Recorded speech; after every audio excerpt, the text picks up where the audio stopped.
Hi, നമസ്കാരം. K S ടിയുടെ വനിതാ സംവരണം സത്യവും മിഥ്യയും എന്നുള്ള വിഷയത്തെ അടിസ്ഥാനപ്പെടുത്തിയുള്ള സെമിനാറിൽ സംസാരിക്കാൻ ഒരവസരം ലഭിച്ചതിൽ ഇതിൻ്റെ സംഘാടകർക്ക് നന്ദി പറയട്ടെ. യഥാർത്ഥത്തിൽ ഇപ്പോഴത്തെ ഈ രാഷ്ട്രീയ വിഷയങ്ങളെ, അതല്ലെങ്കിൽ പാർലമെൻറ്റിൽ ഉണ്ടായ വോട്ടെടുപ്പിനെ വനിതാ സംവരണവുമായി കൂട്ടിക്കെട്ടുന്നത് തന്നെ ശരിയായ ഒരു സമീപനമാണോ എന്നെനിക്ക് സംശയമുണ്ട്. വനിതാ സംവരണവുമായിട്ട് ബന്ധപ്പെടുത്താൻ വേണ്ടി പ്രധാനമന്ത്രിയും കേന്ദ്ര ഭരണകക്ഷിയും തീവ്രമായിട്ട് ശ്രമിക്കുന്നുണ്ട് എന്നുള്ളതാണ് വാസ്തവം. ഈ ഒരു സെമിനാറിനോട് നീതി പുലർത്താൻ വേണ്ടി ഇപ്പോൾ നമ്മുടെ മുമ്പിൽ ഉയർന്നു വരുന്ന പ്രസക്തമായ ചില ചോദ്യങ്ങളെ അഭിസംബോധന ചെയ്യാനാണ് ഞാൻ ഉദ്ദേശിക്കുന്നത്. കേവലപരമായിട്ട് നിങ്ങളെ ഏകപക്ഷീയമായിട്ട് ഇതിലേക്ക് ആനയിക്കുന്നതിന് പകരം നിങ്ങളുടെ മനസ്സിൽ, അതല്ലെങ്കിൽ പൊതുസമൂഹത്തിൻ്റെ മനസ്സിൽ ഉണ്ടായേക്കാവുന്ന ഏതാനും ചോദ്യങ്ങളെ ഇങ്ങോട്ട് എടുത്തിട്ടിട്ട് അതിനോട് പ്രതികരിക്കുകയാണെങ്കിൽ കുറച്ചും കൂടി ക്രിയാത്മകമായി ഈ വിഷയത്തെ നമുക്ക് സമീപിക്കാൻ കഴിയുമെന്നാണ് എൻ്റെ വിശ്വാസം. അപ്പോൾ എൻ്റെ മനസ്സിൽ വന്ന, അതല്ലെങ്കിൽ ഞാൻ ശേഖരിച്ച ഏതാനും ചോദ്യങ്ങളാണ് നിങ്ങളുടെ സമക്ഷം ഞാൻ സമർപ്പിക്കുന്നത്. ചോദ്യം 1. ഈ പ്രത്യേക പാർലമെൻറ്റ് സിറ്റിങ്ങിൻ്റെ ആവശ്യം എന്തായിരുന്നു? കൊണ്ടുവന്ന ബില്ലുകൾ ഏതൊക്കെയായിരുന്നു? നമുക്കൊന്ന് പരിശോധിക്കാം. ഇപ്പോൾ പ്രധാനപ്പെട്ട 2 സംസ്ഥാനങ്ങളിൽ, ബംഗാളിലും തമിഴ്നാട്ടിലും തിരഞ്ഞെടുപ്പ് നടക്കുന്ന വേളയിലാണ് പാർലമെൻറ്റിൻ്റെ 3 ദിന പ്രത്യേക സിറ്റിങ് ഈ സർക്കാർ വിളിച്ചു ചേർത്തത്. അപ്പോൾ എന്തിനായിരുന്നു ധൃതി പിടിച്ച് ഈ സിറ്റിംഗ് നടത്തിയത്? കഴിഞ്ഞ ബജറ്റ് സമ്മേളനത്തിൽ ഇതുമായി ബന്ധപ്പെട്ട ചില നിലപാടുകൾ, ശുപാർശകൾ അനൗപചാരികമായി സർക്കാരിൻ്റെ ഭാഗത്തുനിന്ന് വന്ന സമയത്ത് ഞങ്ങൾ പറഞ്ഞൊരു കാര്യമുണ്ട്. നിങ്ങൾ എന്തിനാണ് ധൃതി പിടിച്ച് ഒരു സിറ്റിംഗ് ചേരുന്നത്? ഏപ്രിൽ 29-ന് ഈ നിയമസഭാ തിരഞ്ഞെടുപ്പുകൾ സമാപിക്കും. ആ തിരഞ്ഞെടുപ്പ് പ്രക്രിയ അവസാനിച്ച ശേഷം ഒരു സർവകക്ഷി യോഗം വിളിച്ചു ചേർത്ത് നിങ്ങൾ എന്താണ് ആഗ്രഹിക്കുന്നത്, വിഭാവനം ചെയ്യുന്നത്, അത് ഞങ്ങളോട് പറയുക, നിങ്ങളുടെ നിർദ്ദേശം ഞങ്ങളുടെ മുമ്പിൽ സമർപ്പിക്കുക. എന്നിട്ട് നമുക്ക് ഒരുമിച്ചിരുന്ന് ഇതേക്കുറിച്ചൊരു ധാരണ ഉണ്ടാക്കാം. ഇതാണ് ഞങ്ങൾ ഔപചാരികമായി ഒരു കത്തിലൂടെ കേന്ദ്ര സർക്കാരിനെ അറിയിച്ചത്. പക്ഷേ കേന്ദ്ര സർക്കാർ അത് കൈക്കൊള്ളാൻ തയ്യാറായില്ല. മാത്രമല്ല, അവർ വിചാരിച്ച പോലെ 3 ദിവസത്തെ സിറ്റിങ് അവർ വിളിച്ച് ചേർക്കുകയും ചെയ്തു. ഇനി ഈ ബില്ലുകൾ എന്തായിരുന്നു? അതാണ് നമ്മൾ ആദ്യത്തെ ചോദ്യത്തിൽ പറഞ്ഞത്. ഒറ്റ നോട്ടത്തിൽ ഈ ബില്ലുകൾ വനിതാ സംവരണവുമായി ബന്ധപ്പെട്ടതായിരുന്നു. അതിലേറ്റവും പ്രധാനപ്പെട്ടത് 106-ാമത്തെ ഭരണഘടനാ ഭേദഗതി ബില്ല്, പിന്നെ ഡീലിമിറ്റേഷൻ ബില്ല്. അതുപോലെ ഈ ഡീലിമിറ്റേഷൻ കേന്ദ്രഭരണ പ്രദേശങ്ങളെ കൂടി ബാധിക്കുന്ന രീതിയിലുള്ളതായതുകൊണ്ട് അതിനുവേണ്ടി പ്രത്യേകമായൊരു ബില്ല്. അങ്ങനെ 3 ബില്ലുകളാണ് കൊണ്ടുവന്നത്. എന്തിനായിരുന്നു ബില്ലുകൾ കൊണ്ടുവന്നത്? ഇപ്പോൾ സർക്കാരിൻ്റെ ഔദ്യോഗികമായ നിലപാട് നമ്മൾ മുഖവിലക്കെടുക്കുകയാണെങ്കിൽ, ഞങ്ങൾ 2023-ൽ ഒരു ബില്ല് കൊണ്ടുവന്നിരുന്നു, നിങ്ങളെല്ലാം കൂടി അത് പാസ്സാക്കി, അത് ഭരണഘടനാ ഭേദഗതി ബില്ലായിരുന്നു. ആ ഭേദഗതി പ്രകാരമാണ് നമ്മൾ 33% സീറ്റുകൾ ലോകസഭയിലും സംസ്ഥാന നിയമസഭകളിലും സ്ത്രീകൾക്ക് വേണ്ടി സംവരണം ചെയ്തത്. പക്ഷേ അന്ന് 2023-ൽ ഈ ബില്ലുകൾ പാസ്സാക്കിയ സമയത്ത്, ഈ ഭരണഘടനാ ഭേദഗതി പാസ്സാക്കിയ സമയത്ത് വരാൻ പോകുന്ന സെൻസസിനെ അടിസ്ഥാനപ്പെടുത്തി, എന്ന് വെച്ചാൽ ഈ ഏതാനും മാസങ്ങൾക്ക് മുമ്പ് പ്രഖ്യാപിച്ച 2026-ലെ സെൻസസിനെ ആസ്പദമാക്കി ഡീലിമിറ്റേഷനെ മുൻനിർത്തി, അതായത് 2026-ലെ ജനസംഖ്യാ കണക്കിനെ അടിസ്ഥാനപ്പെടുത്തി നടക്കാൻ പോകുന്ന മണ്ഡല പുനർനിർണയത്തിന് ശേഷമായിരിക്കും ഈ 33% സംവരണം സ്ത്രീകൾക്ക് പ്രാബല്യത്തിൽ വരിക എന്നുള്ളതായിരുന്നു 2023-ൽ പാർലമെൻറ്റ് പാസ്സാക്കിയ നിയമം. അപ്പോൾ 2023-ലെ നിയമം നമ്മൾ അതുപോലെ തുടരുകയാണെങ്കിൽ ഈ 26-ലെ സെൻസസ് വൈകും, ഡീലിമിറ്റേഷൻ വൈകും, അപ്പോൾ 2029 നടക്കാൻ പോകുന്ന ലോക്സഭാ തെരഞ്ഞെടുപ്പിൽ പോലും വനിതാ സംവരണം സാധ്യമാകില്ല. അതുകൊണ്ട് അത് സാധ്യമാക്കാൻ വേണ്ടി നമുക്കൊരു ഭരണഘടനാ ഭേദഗതി 2023 നിയമത്തിന് മേൽ അനിവാര്യമാണെന്നാണ് സർക്കാർ പറഞ്ഞത്. ഞങ്ങൾ പറഞ്ഞു അതിനെന്താ പ്രശ്നം, കൊണ്ടുവരൂ, നമുക്ക് പാസ്സാക്കാം. പക്ഷെ അതോടൊപ്പം തന്നെ ഞങ്ങൾ വേറൊരു കാര്യം കൂടെ പറഞ്ഞിരുന്നു. ഈ 2023 നിങ്ങൾ ബില്ലുമായിട്ട് വന്നപ്പോൾ ഞങ്ങൾ എത്ര തവണ പറഞ്ഞു, എന്തിനാണ് നമ്മൾ വരാൻ പോകുന്ന സെൻസസുമായിട്ടും ഡീലിമിറ്റേഷനുമായിട്ടും നമ്മൾ ഈ ബില്ലിനെ, ഈ വനിതാ സംവരണത്തെ കൂട്ടിക്കെട്ടുന്നത് എന്ന് ഞങ്ങൾ ചോദിച്ചിരുന്നില്ലേ?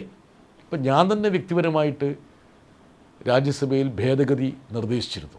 ആ ഭേദഗതി ഭൂരിപക്ഷ പ്രകാരം തള്ളിയിരുന്നു. പക്ഷേ വനിതാ സംവരണമായിരുന്നു ഉദ്ദേശമെന്നുള്ളത് കൊണ്ട് പ്രതിപക്ഷം ഏകകണ്ഠേന 2023 ബില്ലിനെ പിന്തുണയ്ക്കുകയും അങ്ങനെ അത് പാസ്സാകുകയാണ് ചെയ്തത്. അപ്പോൾ നോക്കുക, എന്തിനായിരുന്നു ഈ പ്രത്യേക സിറ്റിങ്ങിൽ ബില്ല് കൊണ്ടുവന്നത് എന്നുള്ള കാര്യത്തിലേക്ക് നമ്മൾ ആഴത്തിലിറങ്ങുമ്പോൾ BJP കളിച്ച കള്ളക്കളിയുടെ ഒരു ചിത്രം അനാവരണം ചെയ്യപ്പെടും. നമ്മളിനി തുടർച്ചയായിട്ട് മറ്റ് ചോദ്യങ്ങൾ കൂടി സമീപിക്കുമ്പോൾ ഇതിൻ്റെ ഒരു പൂർണ്ണമായ ഒരു ചിത്രം നിങ്ങൾക്ക് മനസ്സിലാവും. രണ്ടാമത്തെ ചോദ്യം, പ്രതിപക്ഷത്തിൻ്റെ നിലപാടെന്തായിരുന്നു സിറ്റിങ്ങിനോടും ബില്ലുകളോടും? ഞാൻ നേരത്തെ സൂചിപ്പിച്ചതുപോലെ പ്രതിപക്ഷം പറഞ്ഞതാണ്, നമുക്ക് വനിതാ സംവരണം അനിവാര്യമാണ്. ആ വനിതാ സംവരണം നമുക്ക് നടപ്പിലാക്കാൻ വേണ്ടിയിട്ട് നമുക്ക് എന്ത് വേണമെങ്കിലും ചെയ്യാം. ഞങ്ങൾ ഈ പ്രത്യേക സിറ്റിങ്ങിനെ എതിർത്തപ്പോൾ തന്നെ, എന്താ കാരണം, 2 പ്രധാനപ്പെട്ട സംസ്ഥാനങ്ങൾ തിരഞ്ഞെടുപ്പിൻ്റെ വക്കിൽ നിൽക്കുമ്പോൾ ഇങ്ങനൊരു സിറ്റിങ്ങിൻ്റെ ആവശ്യമില്ല, നിങ്ങൾ ഉദ്ദേശിക്കുന്നത് 2029 മുതൽ നടപ്പിലാക്കാൻ വേണ്ടിയാണ്, അതിനുവേണ്ടി ഒരാഴ്ചയോ 2 ആഴ്ചയോ 3 ആഴ്ചയോ തള്ളിയാലും പ്രശ്നമില്ല എന്ന് പറഞ്ഞിട്ടും നിങ്ങൾ ധൃതി പിടിച്ച് ഈ സിറ്റിംഗ് നടത്തിയെങ്കിൽ പോലും ഞങ്ങൾ സഹകരിക്കാൻ തയ്യാറാണ്. പക്ഷേ നിങ്ങളുടെ യഥാർത്ഥ ഉദ്ദേശം സ്ത്രീ സംവരണമല്ല, ഡീലിമിറ്റേഷനാണ്, മണ്ഡല പുനർനിർണയമാണ്. ആ മണ്ഡല പുനർനിർണയത്തിൻ്റെ ഒരുപാട് ചതിക്കുഴികളുണ്ട്. പൊടുന്നനെ നിങ്ങൾ മുന്നോട്ട് വച്ചിരിക്കുന്ന ബില്ലിനെ പിന്തുണച്ചുകൊണ്ട് നിങ്ങളുടെ ചതിക്കുഴിയിൽ പെടാൻ ഞങ്ങൾ ആഗ്രഹിക്കുന്നില്ല എന്നാണ് പ്രതിപക്ഷം പറഞ്ഞത്.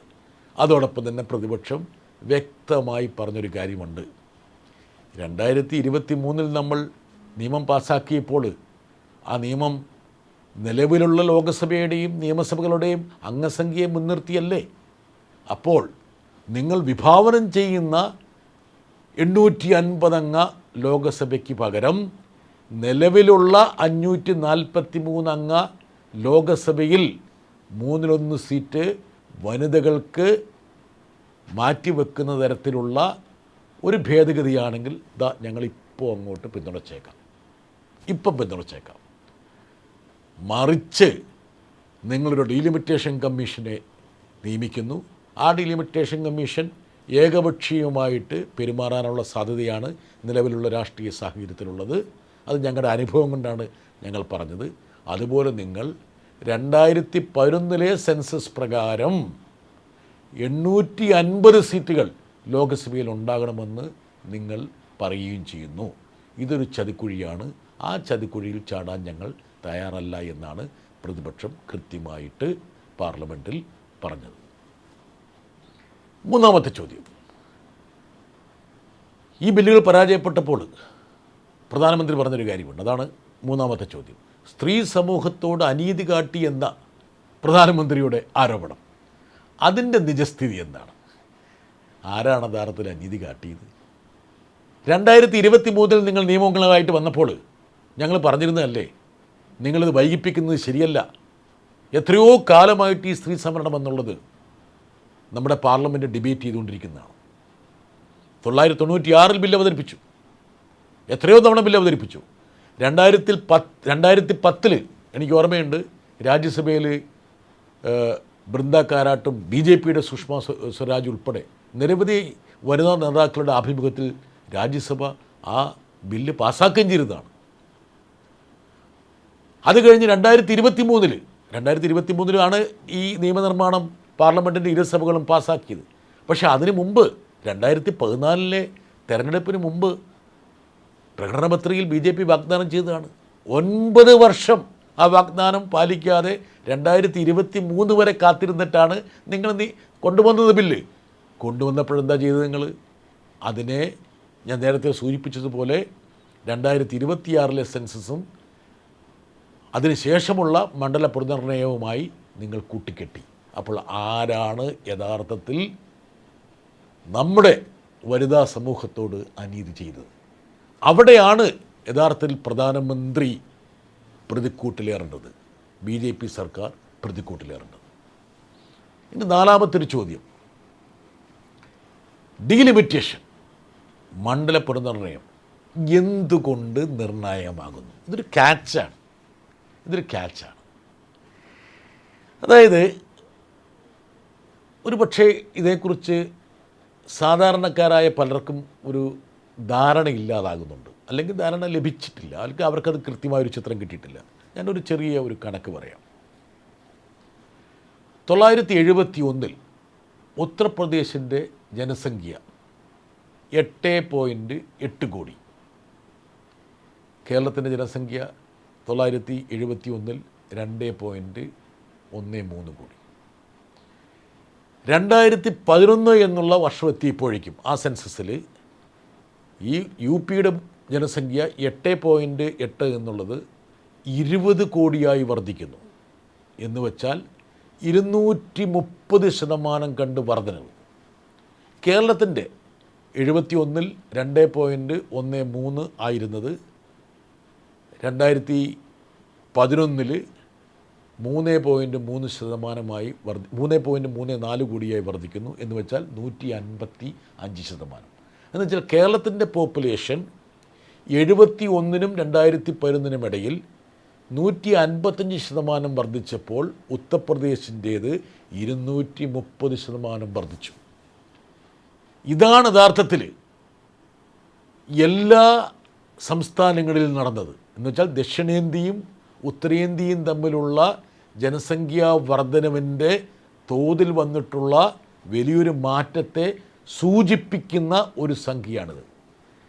ഇപ്പോൾ ഈ മണ്ഡല പുനർനിർണയം യഥാർത്ഥത്തിൽ നിർണായകമാകുന്നത് എന്തുകൊണ്ടാണ്? 971 സെൻസസ് പ്രകാരം സീറ്റുകളുടെ എണ്ണം നിജപ്പെടുത്തിക്കൊണ്ട് 976 ശ്രീമതി ഗാന്ധി നിയമം കൊണ്ടുവരുന്നു. എന്ന് വെച്ചാൽ 71 സെൻസസ് ആയിരിക്കും മാനദണ്ഡം. ആ മാനദണ്ഡ പ്രകാരമുള്ള സീറ്റുകളായിരിക്കും എല്ലാ സംസ്ഥാനങ്ങൾക്കും ലഭിക്കുക. അതിനൊരു കാരണമുണ്ടായിരുന്നു. കേന്ദ്ര സർക്കാർ 70കളിൽ ജനസംഖ്യാ നിയന്ത്രണ നയം കൊണ്ടുവരുന്നു. എന്നിട്ട് സംസ്ഥാനങ്ങളോട് പറയുന്നു, ജനസംഖ്യ നിയന്ത്രിക്കണം. ഈ രാജ്യത്തിൻ്റെ ജനസംഖ്യ പെരുകിക്കഴിഞ്ഞാൽ ഈ രാജ്യം ഒരിക്കലും വികസിത രാജ്യമാകാൻ പോകുന്നില്ല. മറ്റ് രാജ്യങ്ങളൊക്കെ ചെയ്യുന്നത് പോലെ നമ്മളും ജനസംഖ്യ നിയന്ത്രിക്കണം. ജനസംഖ്യ നിയന്ത്രിക്കുന്ന സംസ്ഥാനങ്ങൾക്ക് ഒരു കാരണവശാലും പിൽക്കാലത്ത് ദുഃഖിക്കേണ്ടി വരില്ല. കേന്ദ്ര സർക്കാരിൻ്റെ എല്ലാ നയസമീപനവും ഈ ജനസംഖ്യ നയം നടപ്പിലാക്കുന്നതിനെ അടിസ്ഥാനപ്പെടുത്തിയായിരിക്കുമെന്നും.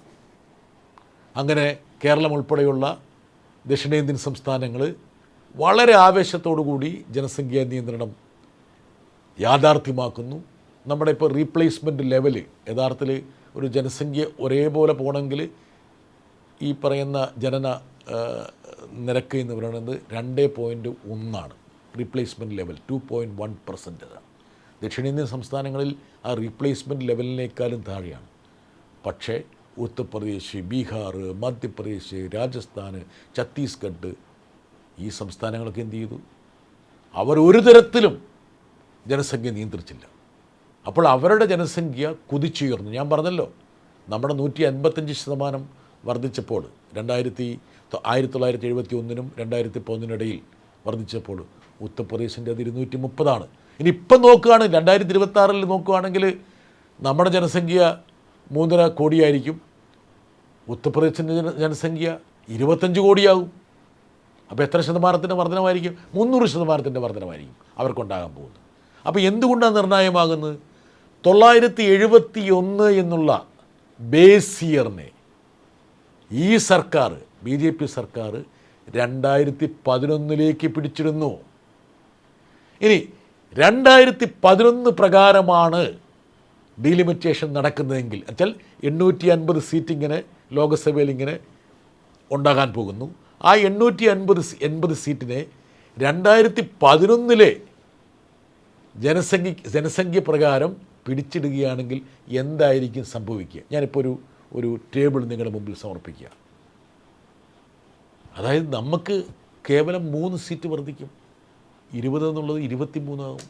മറ്റ് സംസ്ഥാനങ്ങൾക്ക് വരാൻ പോകുന്ന വർധനവും നോക്ക്. ഉത്തർപ്രദേശിനൊക്കെ ഭീമമായ വർധനവ്, ഉത്തരേന്ത്യക്ക് ഭീമമായ വർധനവ്. ഇതൊക്കെ നിങ്ങൾ ഈ ടേബിൾ നോക്കിയാൽ നിങ്ങൾക്ക് കൃത്യമായി മനസ്സിലാകും. ഇതാണ് ഇവർ യഥാർത്ഥത്തിൽ ഈ ഒരു പ്രത്യേക സിറ്റിങ്ങിലൂടെ ലക്ഷ്യം വെച്ചത്. അതുകൊണ്ടാണ് ഈ ഡീലിമിറ്റേഷൻ നിർണായകമാകുന്നു എന്നുള്ള കാര്യം പറയുന്നത്. ഇനി ഇവിടെ ഒരു ക്യാച്ചുണ്ട്. ഈ പാർലമെൻറ്റ് ഡിബേറ്റിനിടയ്ക്ക് പ്രധാനമന്ത്രിയും ആഭ്യന്തരമന്ത്രിയും പറഞ്ഞൊരു കാര്യമുണ്ട്.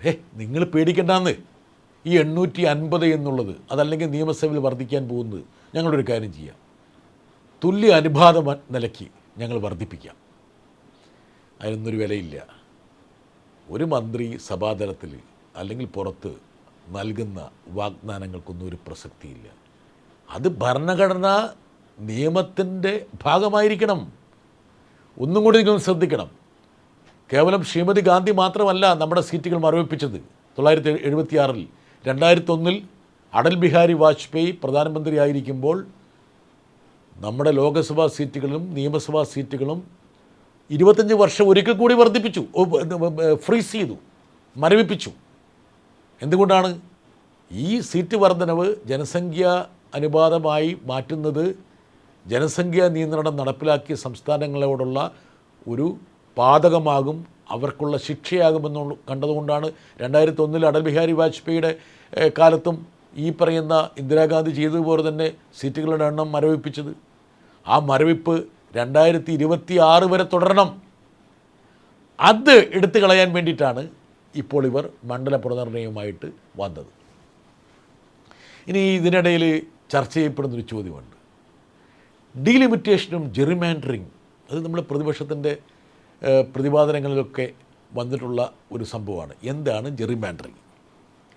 യഥാർത്ഥത്തിൽ ഈ ജെറിമാൻഡറിങ് എന്നുള്ളത് അമേരിക്കയിൽ നിന്ന് വന്ന ഒരു പദാവലിയാണ്.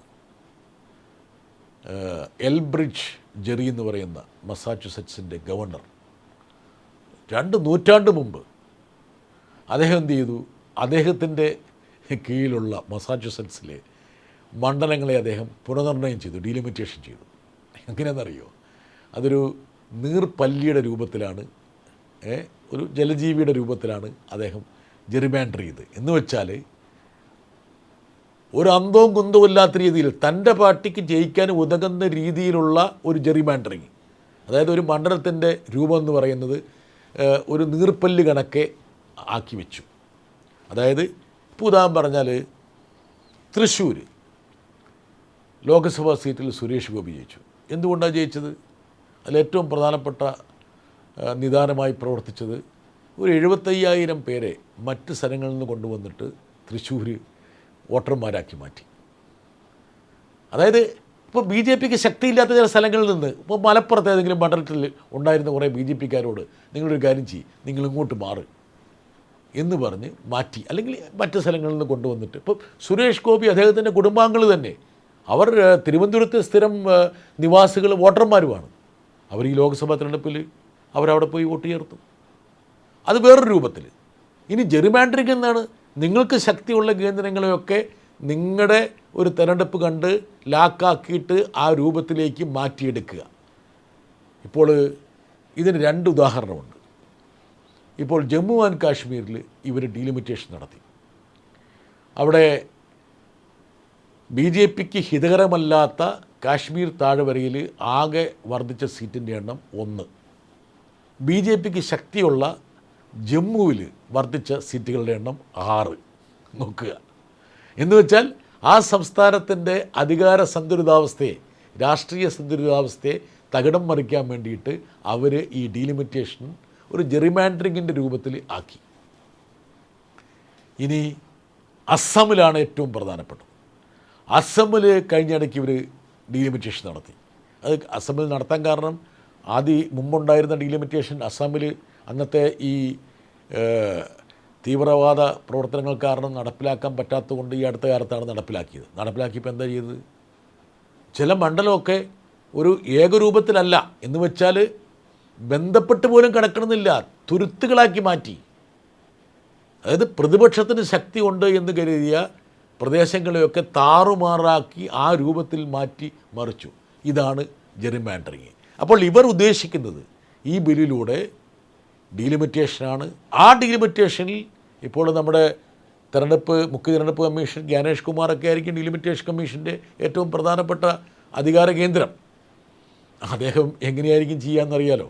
അപ്പോൾ ഡീലിമിറ്റേഷൻ മാത്രമല്ല, ജെറിമാൻഡറിങ്ങിലേക്ക് കൂടി ഇത് പോകുമെന്നുള്ള കാര്യം വളരെ വ്യക്തമായി. അതുകൊണ്ടാണ് ജെറിമാൻഡറിങ് എന്നുള്ള ഒരു പദാവലി പാർലമെൻറ്റിൻ്റെ തലത്തിൽ ഉയർന്നു വന്നത്.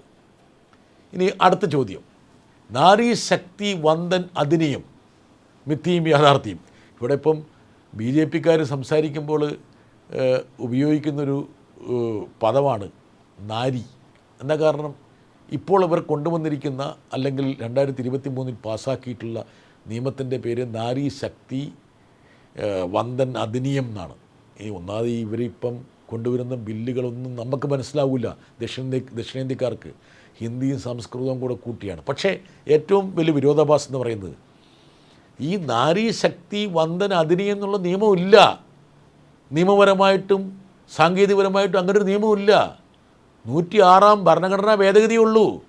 ഇവരുടെ ഒരു ഓമന പേരിട്ട് വിളിക്കണതാണിത്. ഭരണഘടനാ ഭേദഗതിക്ക് ഇവർക്ക് ഇഷ്ടപ്പെടുന്ന രൂപത്തിൽ ഇവരുടെ ആഗ്രഹാഭിലാഷം അനുസരിച്ച്, വിംസ് ആൻഡ് ഫാൻസീസ് അനുസരിച്ച് അങ്ങനെ തലക്കെട്ടൊന്നും കൊടുക്കാൻ പറ്റില്ല. അപ്പോൾ യഥാർത്ഥത്തിൽ അങ്ങനെ ഒരു നിയമമില്ല. 2023 ഭരണഘടനാ ഭേദഗതി നിയമമുള്ളൂ. ആ ഭേദഗതി പ്രകാരം 33% സീറ്റുകൾ സ്ത്രീകൾക്ക് സംവരണം ചെയ്തിരിക്കുന്നു. അതല്ലാതെ ഇങ്ങനത്തെ ഒരു നിയമമില്ല, ഇങ്ങനത്തെ ഒരു പേരുമില്ല. ഇവരെ ഒരു രാഷ്ട്രീയ പ്രൊപ്പഗാൻഡയ്ക്ക് വേണ്ടി, പ്രചരണത്തിന് വേണ്ടി കൊണ്ടുവന്നിരിക്കുന്ന ഒരു പേര് മാത്രമാണ്. ഇതിന് ഇന്ത്യൻ ഭരണഘടനയിലോ നിയമസംഹിതകളിലോ യാതൊരു സ്ഥാനവുമില്ല എന്നുള്ള കാര്യം നിങ്ങൾ മനസ്സിലാക്കുക. ജനസംഖ്യാ വർധനവും മണ്ഡലങ്ങളുടെ എണ്ണവും തമ്മിൽ പൊരുത്തം വേണ്ടതില്ലേ? വളരെ ന്യായമായൊരു ചോദ്യമാണ്. ഇപ്പം ആൾക്കാർ ചോദിച്ചുകൊണ്ടിരിക്കുന്ന ഒരു കാര്യമാണ്. അത് ഞാൻ ആദ്യത്തെ ചോദ്യങ്ങളോടുള്ള പ്രതികരണത്തിൽ അത് വ്യക്തമാക്കിയിട്ടുണ്ട്. അതായത് ഈ ജനസംഖ്യയ്ക്കനുസരിച്ചല്ലേ മണ്ഡലങ്ങളിലെ, ഇപ്പം ഉത്തർപ്രദേശിലും ബീഹാറിലും മധ്യപ്രദേശിലൊക്കെ ജനസംഖ്യ വർദ്ധിച്ചപ്പോൾ അവർക്ക് ന്യായമല്ലേ കൂടുതൽ സീറ്റുകൾ? ഇപ്പം നമ്മൾ ജനാധിപത്യത്തിൻ്റെ ഏറ്റവും പ്രധാനപ്പെട്ട ആണിക്കല്ലായി നിദാനമായി കാണുന്നത് ഒരു വ്യക്തി ഒരു വോട്ട് തുല്യമൂല്യം. ഇതാണ് കറക്റ്റ്, ശരിയാണ്, സംശയമില്ല കാര്യത്തിൽ. ഒരാൾക്കൊരു വോട്ട് ഉത്തർപ്രദേശിലാണെങ്കിലും കേരളത്തിലാണെങ്കിലും അതിന് തുല്യത വേണ്ടേ? അതല്ലേ ഡെമോക്രസി എന്ന് പറയുന്നത്. ശരിയാണ്, സംശയമേ ഇല്ല. പക്ഷേ നമ്മുടെ വോട്ടിൻ്റെ മൂല്യം ഇപ്പോൾ വർദ്ധിച്ചു നിൽക്കാൻ കാരണം എന്താണ്? നമ്മൾ ജനസംഖ്യാ നിയന്ത്രണം നടപ്പിലാക്കി. അതേപോലെ തന്നെ മറ്റൊരു ആപ്തവാക്യമുണ്ട്. ഇന്ത്യൻ ഭരണഘടനയുടെ ആദ്യത്തെ ആർട്ടിക്കിൾ എന്ന് പറയുന്നത് എന്താണ്? India is A union of States. അതായത് സംസ്ഥാനങ്ങളുടെ ഒരു ഒത്തുചേരലാണ്, കൂട്ടുചേരലാണ് ഇന്ത്യ എന്ന് പറയുന്ന രാജ്യം.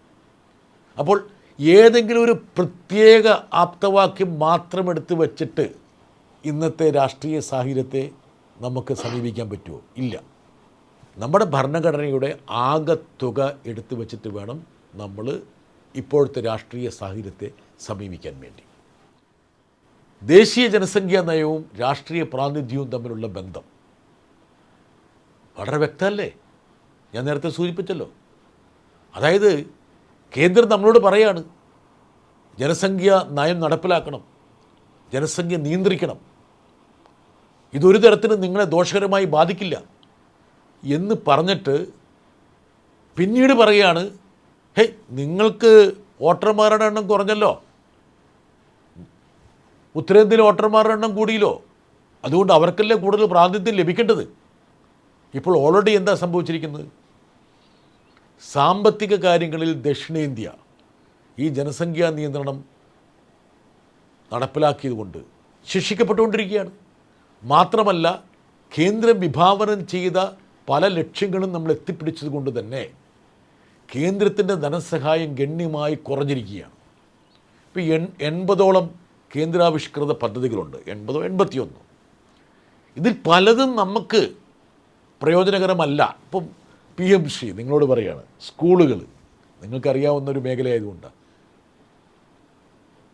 നമ്മൾ എത്രയോ കാലം മുമ്പ് സാർവത്രിക വിദ്യാഭ്യാസം നടപ്പിലാക്കി.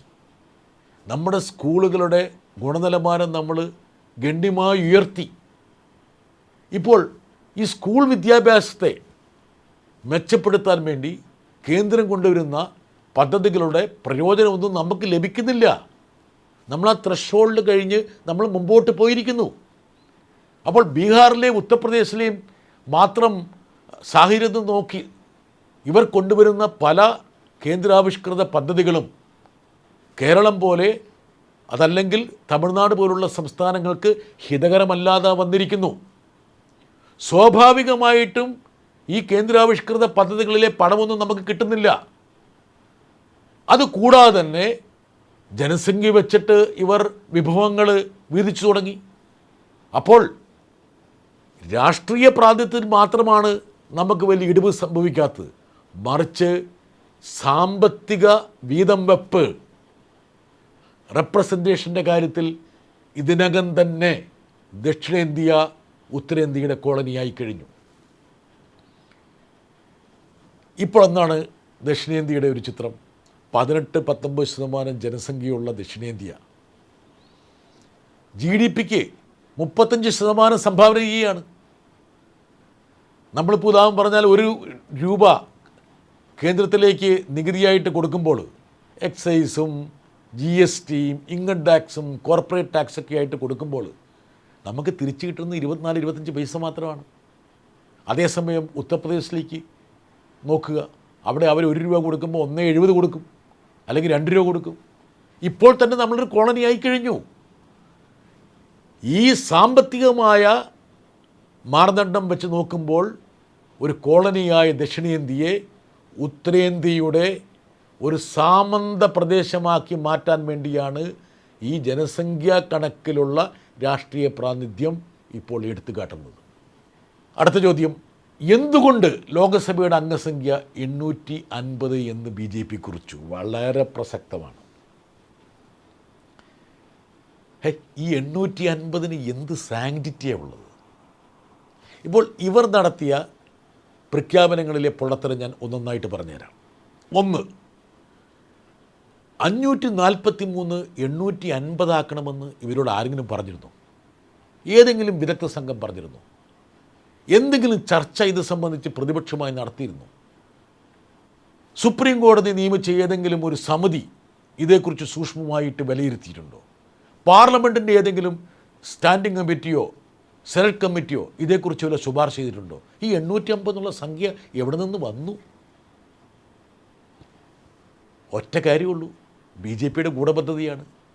ഈ 850 കൊണ്ടുവന്ന് ആ 850-നെ 2011 സെൻസസുമായിട്ട് ഇണക്കുമ്പോൾ സീറ്റുകളിലെ വിഭജനത്തിൽ വരാൻ പോകുന്ന വ്യത്യാസത്തെക്കുറിച്ച് ഞാൻ നേരത്തെ സൂചിപ്പിച്ചു.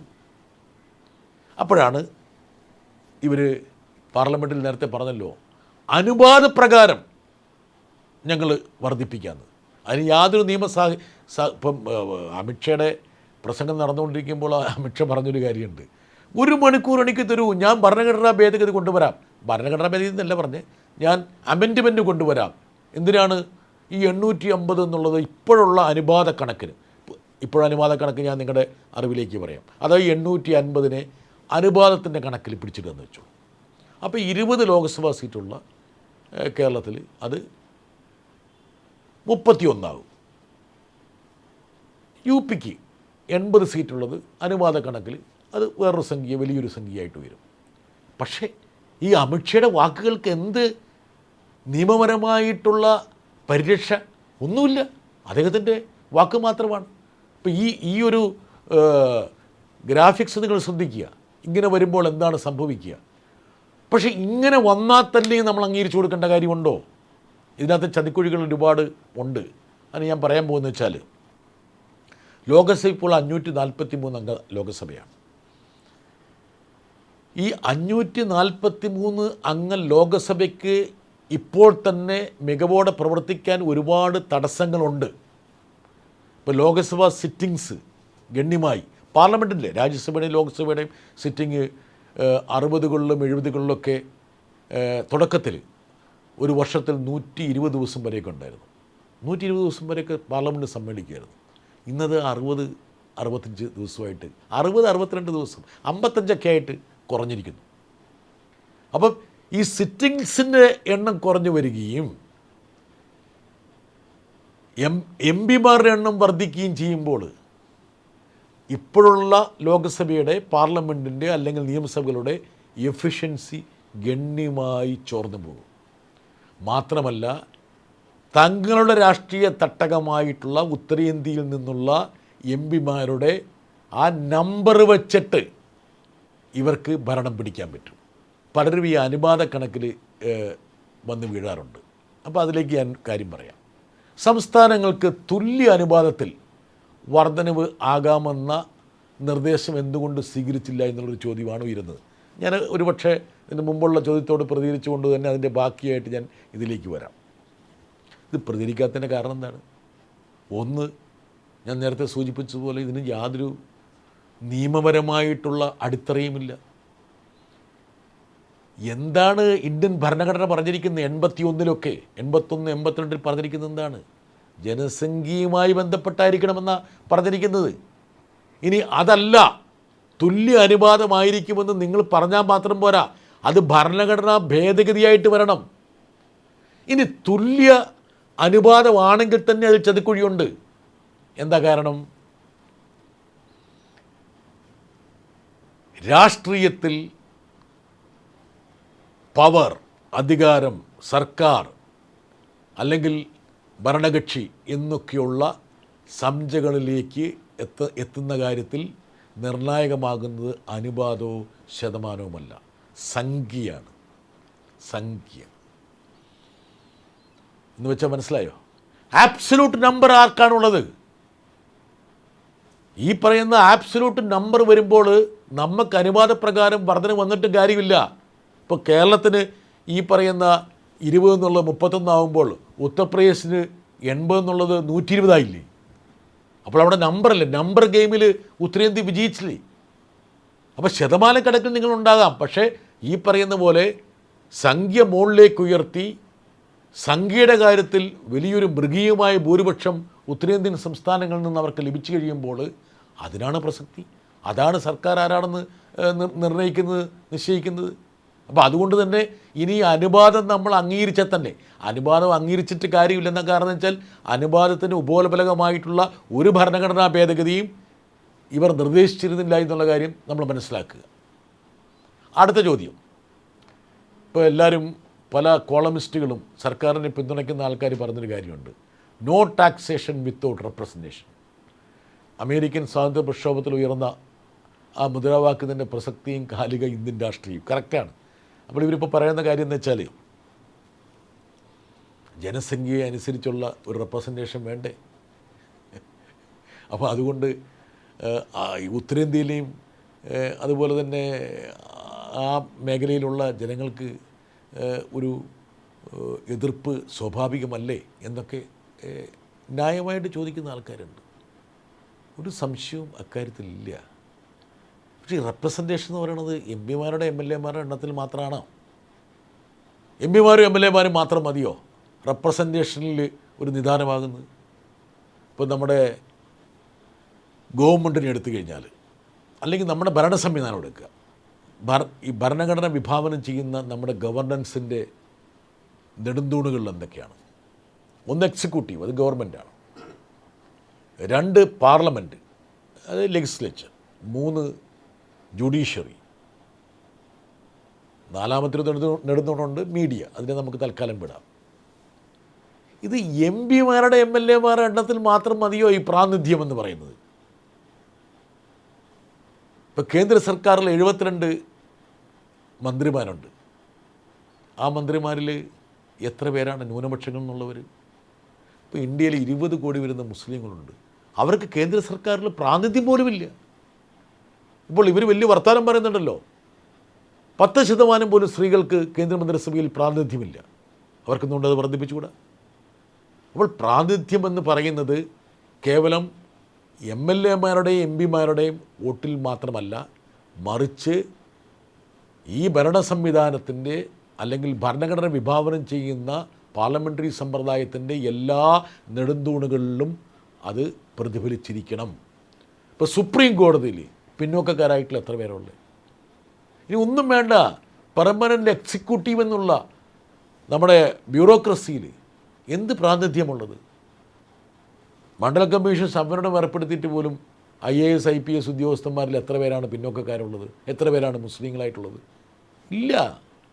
ഷെഡ്യൂൾ കാസ്റ്റിലും ഷെഡ്യൂൾ ട്രൈബിനും കിട്ടേണ്ട പ്രാതിനിധ്യം പോലും ഇത്രയും കാലത്തെ സംവരണം കൊണ്ട് പോലും അത് സാധ്യമായിട്ടില്ല.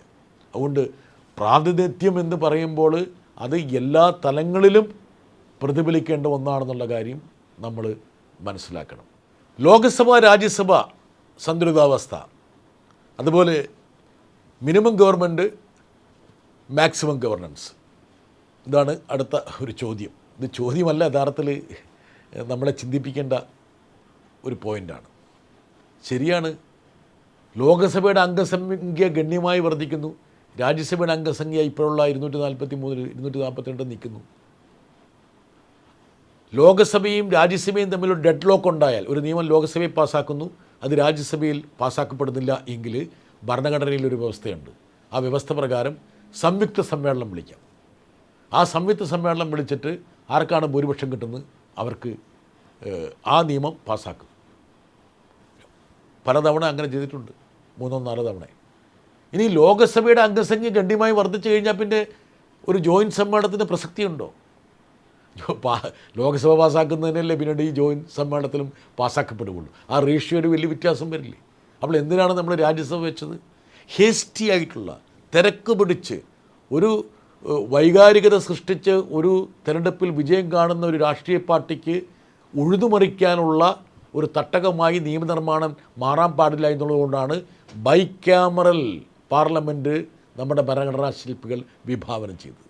ഇനി ഈ പറയുന്ന minimum government maximum governance, Narendra Modi അധികാരത്തിൽ വന്നപ്പോൾ പറഞ്ഞൊരു കാര്യമാണ്. മിനിമം ഗവൺമെൻറ് മിനിമം ആയിരിക്കും, ഗവർണൻസ് ഭയങ്കരമായിരിക്കും. എന്താണ് ഭരണഘടന പറയുന്നത്? 91 ലോകസഭ അല്ലെങ്കിൽ സംസ്ഥാന നിയമസഭ, ഇവയുടെ അംഗസംഖ്യയുടെ 15% വരെ ആകാം മന്ത്രിസഭയുടെ വലിപ്പം എന്നുള്ളത്. അപ്പോൾ ജംബോ ഗവൺമെൻറ്റുകളായിരിക്കും ഇനി കേന്ദ്രത്തിലും സംസ്ഥാനങ്ങളിലും ഈ സീറ്റ് വർധനവ് ആയിക്കഴിഞ്ഞാൽ നടക്കാൻ പോകുന്നത്. അപ്പോൾ ഇവരുടെ മിനിമം ഗവൺമെൻറ് അവിടെ പോയി. മാത്രമല്ല, ഈ എം പിമാരുടെയും എം എൽ എമാരുടെയും എണ്ണം വർദ്ധിക്കുമ്പോൾ ഒരു കാര്യം നമ്മൾ ശ്രദ്ധിക്കേണ്ടതുണ്ട്. ഈ ഭരണനിർവഹണം എന്ന് പറയുന്നത് എല്ലാം കേന്ദ്രീകരിക്കപ്പെടാൻ പാടില്ല. നമ്മൾ എന്തിനാണ് അധികാര വികേന്ദ്രീകരണത്തെക്കുറിച്ച് പറയുന്നത്? ഡോക്ടർ BR അംബേദ്കർ ഭരണഘടനാ അസംബ്ലി പറഞ്ഞൊരു കാര്യമുണ്ട്. എം പിമാരുടെ ജോലി എന്ന് പറഞ്ഞാൽ വോട്ടർമാരുടെ ദൈനംദിന കാര്യങ്ങളിൽ ഇടപെടലല്ല. ഇപ്പം നമുക്ക് ഒരു തെറ്റിദ്ധാരണയുണ്ട്, ഇത് MP എന്ന് പറയുന്നത് മരിച്ചടക്കിൽ പോകണം, ജന്മദിന ആഘോഷത്തിൽ പോകണം, കല്യാണത്തിൽ പങ്കെടുക്കണം. അല്ല, അവരുടെ പ്രധാനപ്പെട്ട 3 ദൗത്യങ്ങളെന്ന് പറയുന്നത് നിയമനിർമ്മാണ പ്രക്രിയ, 2 നയരൂപീകരണത്തിൽ പങ്കുകൊള്ളുക, 3 എക്സിക്യൂട്ടീവിനെ അക്കൗണ്ടബിളാക്കി നിർത്തുക. Holding the executive to accountability ഗവൺമെൻറ്റിന്. ഇതാണ് ഏറ്റവും പ്രധാനപ്പെട്ട 3 പരമപ്രധാനമായിട്ടുള്ള കർത്തവ്യം ഒരു MPയുടെ. ഈ 3 കർത്തവ്യങ്ങളെയും വിസ്മരിച്ചുകൊണ്ട് ഇവരെന്തോ ജനങ്ങളുടെ പ്രശ്നങ്ങൾ, അതായത് താഴെത്തട്ടിലുള്ള പരിപാടികളിൽ പങ്കെടുക്കേണ്ടവരാണെന്നുള്ള ഒരു ചിന്താഗതിയിൽ നിന്നാണ് ഈ പറയുന്ന MPമാരുടെയും MLAമാരുടെയും എണ്ണം വർദ്ധിപ്പിക്കണമെന്ന് പറയുന്നത്. യഥാർത്ഥത്തിൽ കൃത്യമായ അധികാര വികേന്ദ്രീകരണം സാധ്യമാക്കിക്കൊണ്ട് ജനങ്ങളുടെ പ്രശ്നങ്ങളെ പരിഹരിക്കാൻ വേണ്ടി സമീപിക്കാൻ വേണ്ടിയുള്ള ഒരു സാഹചര്യമല്ലേ സംജാതമാക്കേണ്ടത്. ഇപ്പോൾ കേരളത്തിലാണെങ്കിൽ നമുക്ക് സംസ്ഥാന ഗവൺമെൻറ്റുണ്ട്, അതുകൂടാതെ കോർപ്പറേഷനുണ്ട്, മുനിസിപ്പാലിറ്റിയുണ്ട്, 3 ടയർ സംവിധാനമുണ്ട് നമ്മുടെ താഴെത്തട്ടിൽ, ജില്ലാ പഞ്ചായത്ത്, ബ്ലോക്ക് പഞ്ചായത്ത്, പഞ്ചായത്ത്. അതിനെയൊക്കെ ശാക്തീകരിക്കുകയല്ലേ ചെയ്യേണ്ടത്. അപ്പോൾ അതുകൊണ്ട് തന്നെ എത്ര പൊള്ളയായിട്ടുള്ള ഒരു നിലപാടാണ് ഇവർ സ്വീകരിക്കുന്നതെന്ന് ഈ ഒരു ചോദ്യത്തിൽ നിന്ന് തന്നെ നമുക്ക് വ്യക്തമാകും. അവസാനത്തെ ചോദ്യം, ഇനി എന്ത്? വനിതാ സംവരണം അസ്തമിച്ചോ? ഒരിക്കലുമില്ല. 2023 വൈകിയാണെങ്കിലും പാസാക്കിയ വനിതാ സംവരണം നിലനിൽക്കുകയാണ്. ഞങ്ങൾ പറഞ്ഞൊരു കാര്യമുണ്ട്, ഈ സീറ്റ് വർധനവിലേക്കും ഡീലിമിറ്റേഷനിലേക്കും ഒന്നും പോകണ്ട. ലോകസഭയുടെ 543 അംഗസംഖ്യയെ വെച്ച്, അതല്ലെങ്കിൽ കേരള നിയമസഭയുടെ 140 എന്നുള്ള അംഗസംഖ്യയെ വെച്ച്, ഏത് നിയമസഭയുടെയും നിലവിലുള്ള അംഗസംഖ്യയെ വെച്ച് അതിൻ്റെ 1/3 സ്ത്രീകൾക്ക് ഉടനെ സംവരണം ചെയ്യുക. അതിനുവേണ്ടി ഇപ്പം തന്നെ എപ്പം വേണമെങ്കിലും ഒരു ഭേദഗതിയുമായിട്ട് വന്നാൽ എന്താ കാരണം? നിങ്ങൾ ചെയ്ത ഒരു തെറ്റാണ് ഈ വനിതാ സംവരണത്തെ പുതിയ സെൻസസുമായിട്ടും ഡീലിമിറ്റേഷനുമായിട്ടും ബന്ധപ്പെടുത്തിയത്. ആ തെറ്റ് നിങ്ങൾ തിരുത്താൻ വേണ്ടി ഭേദഗതിയുമായി വന്നാൽ ഏത് നിമിഷവും അതിനോട് അകമഴിഞ്ഞ് ഞങ്ങൾ സഹകരിക്കും. വനിതാ സംവരണം നമുക്ക് സാധ്യമാക്കണം. തദ്ദേശ സ്വയംഭരണ സ്ഥാപനങ്ങളിൽ വനിതാ സംവരണം കൊണ്ടുവന്നപ്പോൾ ഈ പുകില് വല്ലതും ഉണ്ടായിരുന്നോ? ഇങ്ങനെ സെൻസസുമായിട്ട് കൂട്ടിയിണക്കിയിരുന്നോ? ഡീലിമിറ്റേഷനുമായിട്ട് കൂട്ടിയിണക്കിയിരുന്നോ? കേരളത്തിൽ ഇപ്പോൾ 50% വനിതാ സംവരണം, യഥാർത്ഥത്തിൽ അത് 60% വരെ ഇല്ലേ? അത്തരമൊരു സാഹചര്യം നിയമസഭകളുടെയും ലോകസഭയുടെയും കാര്യത്തിൽ നമുക്ക് കൊണ്ടുവന്നൂടെ? അതിനെന്തിനാണ് ഒരു രാഷ്ട്രീയ പ്രചരണത്തിന് വേണ്ടിയിട്ട് ഈ വിഷയത്തെ ഉപയോഗിക്കുന്നത്? യഥാർത്ഥത്തിൽ BJP സർക്കാർ സ്ത്രീകളെ തങ്ങളുടെ രാഷ്ട്രീയ പ്രൊപ്പഗാൻഡയ്ക്ക് വേണ്ടിയിട്ടുള്ള, പ്രചരണത്തിന് വേണ്ടിയിട്ടുള്ള ഒരു പടച്ചട്ട, ഷീൽഡ്, മറയായിട്ടാണ് ഉപയോഗിച്ചതെന്ന് കൃത്യമായി മനസ്സിലാകും.